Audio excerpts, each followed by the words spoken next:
collègue, Monsieur Jean-Louis Dumont, grand commissaire au logement social.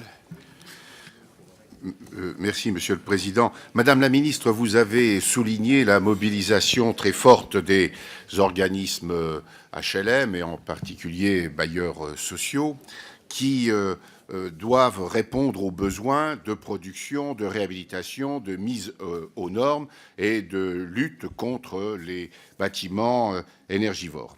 Cette mobilisation est très forte, mais elle est fragile. Elle est fragile car les organismes d'État, enfin les grandes institutions de l'État, je veux parler de la direction du Trésor en particulier, pour ne pas dire le budget, mais surtout le Trésor, dans leur gestion des fonds de la Caisse de garantie du logement locatif social. Tout d'abord, je voudrais dire que la Cour des comptes a dénoncé avec force des surprovisionnements, des provisionnements inutiles, ce qui a fait du jour au lendemain gonfler les fonds propres de cette caisse, alors que dans le même temps, ceux qui avaient mené ce type d'opération refusaient aux organismes de venir en garantie de leurs opérations. Ça intéresse surtout les groupes de SH. Et puis, dans le même temps, on nous a refusé, non seulement, même si le fonds d'innovation vient d'être enfin remis en place, mais a refusé toute innovation, toute recherche. Plusieurs collègues ont parlé de l'amiante.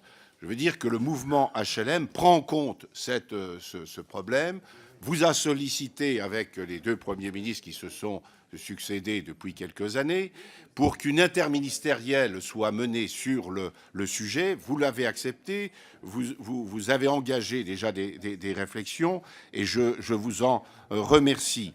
Mais sur la caisse de garantie du logement locatif social, actuellement, je dis à mes collègues de lire à partir de la page, je crois, 123 du bleu budgétaire, toutes les explications sont données.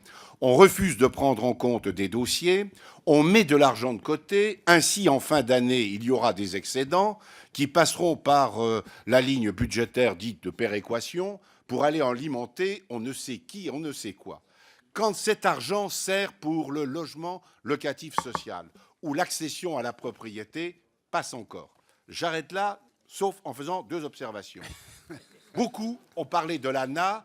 Le Conseil immobilier de l'État a suggéré, vous êtes ministre de tutelle, me semble-t-il, l'ANA devrait déménager du lieu où elle se situe actuellement. De l'autre côté du périphérique, il y a des biens loués à 250 € le mètre carré. Ils sont aux dernières normes, ils ne sont pas énergivores et on peut y travailler tout à fait bien.